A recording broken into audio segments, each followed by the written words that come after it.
Hey everyone. Before we dive into today's story, I want to ask, where are you watching us from? Are you tuning in from New York, California, or maybe somewhere in the Midwest? I'd love to hear. If you enjoy this story, don't forget to subscribe to the channel and give the video a like. It really helps us bring more stories like this to you. Now, let's get started. I never expected that day to be anything out of the ordinary.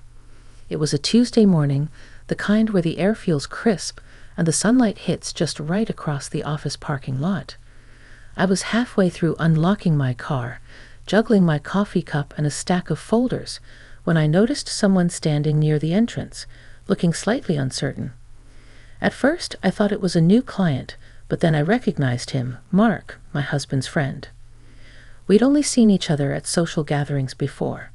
He was always easy to talk to, the kind of person who could fill a room with laughter, but here he was, looking almost vulnerable. There was a hesitancy in the way he shifted from foot to foot, his hands stuffed in his coat pockets, and a glance that flicked around like he wasn't sure if he belonged here. "Hi, Mark," I said, trying to keep my tone light, though my curiosity was piqued. "What brings you here?" He hesitated, then let out a sigh that seemed heavier than it needed to be. I need some help," he admitted, glancing down at the ground before looking back at me. I wasn't sure who else to ask. I gestured toward the hood of my car, so we could talk privately. "Sure, what's going on?" As he explained, I realized it wasn't anything dramatic or dangerous. It was a practical problem, but one that clearly weighed on him, a personal challenge that required someone he trusted to give a bit of guidance. He spoke quietly, carefully choosing his words, and I could feel the sincerity behind each one. I noticed how the light caught the faint lines around his eyes, how the tension in his shoulders eased slightly as he spoke. Listening to him, I felt a mix of surprise and admiration. It's not often that people are so open about needing support, especially adults who are used to handling things on their own. His vulnerability was unexpected, but in a way, it was comforting. It reminded me that asking for help doesn't make someone weak. We walked toward the office entrance together, talking through the problem step by step. As we went, I noticed little details, the way he paused occasionally, thinking, the way he nodded as he pieced together a solution, and how naturally our conversation flowed despite the unusual circumstances. It felt like an unexpected bridge forming between us, one built on trust and mutual respect. By the time we reached the office doors, the tension from earlier had softened. He looked at me with a quiet gratitude that didn't need words, and I realized that this encounter, brief as it seemed, was already leaving an impression on both of us. Something about seeing someone you know in a different light, outside the usual social setting, has a way of shifting perspective. As I waved goodbye and went to my desk, I couldn't help thinking about the strange, yet meaningful way a simple act of helping someone could create a moment that lingers far longer than expected.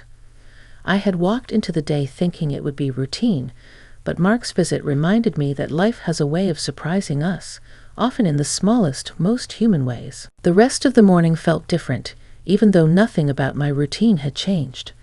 I couldn't help but replay my encounter with Mark over and over in my mind.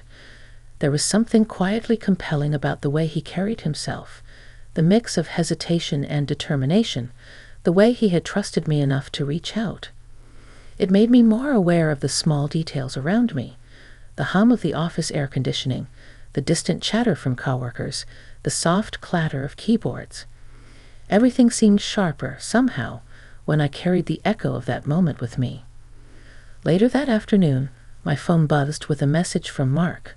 I hesitated before opening it, a part of me wondering if he would follow up at all. The text was simple. "Thanks again for this morning. Could we talk for a few minutes later? I think I need your advice on something else." I smiled. It was unusual to have someone reach out like this, not in a casual, fleeting way, but with genuine intent. I agreed to meet him after work in the parking area, where the morning encounter had first taken place. By the time I left the building, The sky was painted in soft shades of orange and lavender, the kind of evening light that makes everything feel almost cinematic.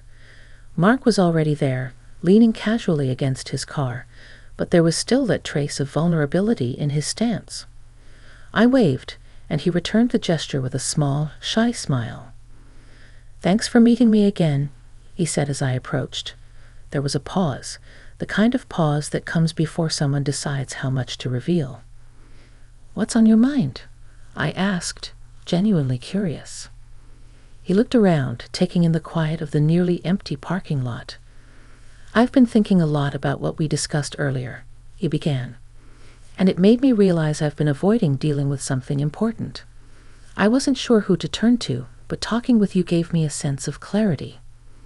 His words weren't dramatic or overly emotional, but they carried weight. I nodded, letting him know I was listening. There's a certain intimacy in shared trust, one that doesn't require grand gestures or declarations. It's built in quiet moments, in understanding that the other person sees you without judgment. We stood there, side by side, discussing ways he could handle the challenge he'd been postponing. I offered suggestions, shared observations, and asked questions that helped him think more clearly. And he listened, truly listened, with a focus that was rare and grounding. In that exchange, something subtle shifted. There was a connection formed, not from romance or intrigue, but from the simple act of being present for another person. When our conversation finally wound down, the air between us felt lighter. He thanked me again, but this time there was a warmth in his voice that went beyond simple gratitude. I realized that helping him had also helped me see myself differently, as someone capable of offering support, perspective, and calm in someone else's moment of uncertainty. As I watched him drive away, I felt a quiet satisfaction, a sense that something meaningful had unfolded in those brief hours. Life often surprises us in small ways, I thought, and sometimes the people we know in one context reveal layers we never imagined when placed in a different one.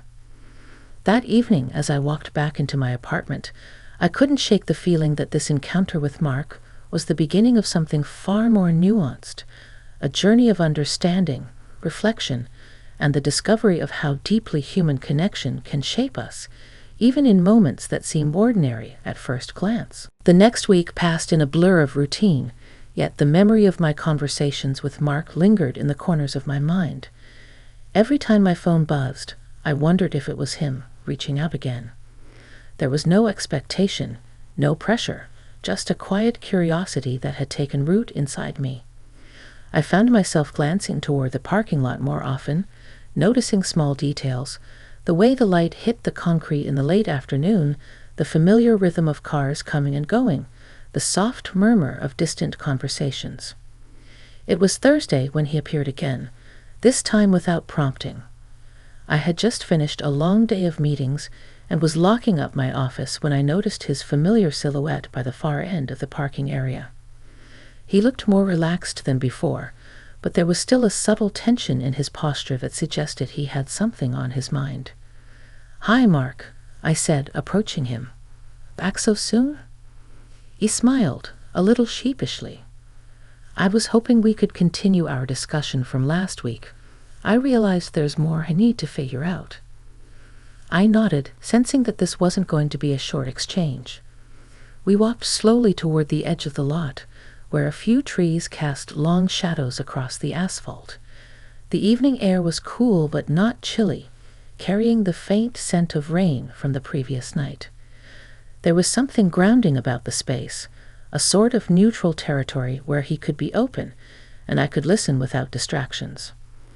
As he spoke, I noticed the way he carefully chose his words, almost as if he were unraveling something he had kept tightly wound inside.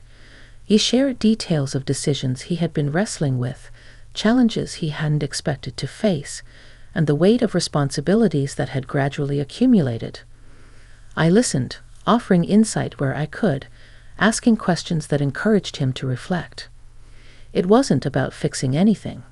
It was about presence, understanding, and offering a space where someone could feel heard. At one point, he paused and looked at me. "I don't think I've ever had someone listen like this," he said quietly. "Not really. And it makes a difference." His words caught me off guard, though they weren't dramatic or exaggerated. There was a simplicity in them, an honesty that made the connection between us feel real and significant. I realized that moments like these, often overlooked in daily life, were profoundly shaping how we understood each other. There was trust, respect, and a subtle emotional depth that neither of us had anticipated when this all began. By the time our conversation ended, darkness had fallen, and the parking lot lights cast a soft glow over the scene. I watched him walk toward his car, carrying a newfound ease in his step, and I felt a quiet satisfaction. It was rare to witness someone shift in such a short span of time, to see uncertainty and hesitation slowly give way to clarity and calm. Walking back to my own car, I reflected on the subtle ways this friendship, or perhaps something deeper, built on empathy and understanding, was changing me too. It wasn't about grand gestures or dramatic revelations. It was about the quiet, steady exchange of support, the recognition of human vulnerability, and the simple act of being present for another person. As I drove home that night, the city lights shimmering on the wet streets, I felt a gentle sense of anticipation.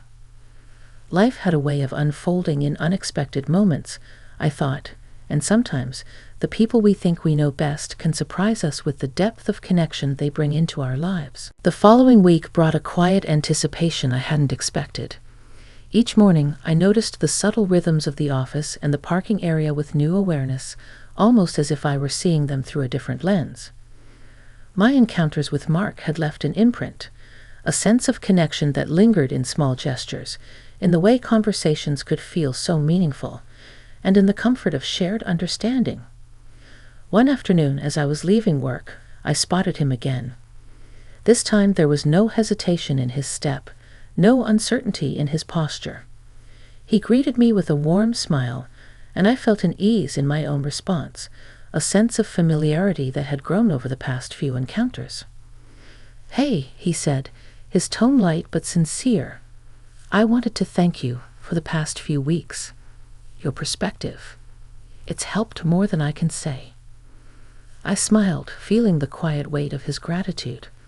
"I'm glad I could help," I replied. "It's been enlightening for me too." We walked slowly toward the edge of the parking lot, the fading sunlight painting long shadows across the pavement. There was a calmness to the moment, a sense that time had slowed, allowing space for reflection. He spoke about the decisions he had made since we last talked, the challenges he had faced, and the small victories that often go unnoticed. I listened, asking gentle questions and offering observations that helped him see his progress in a new light.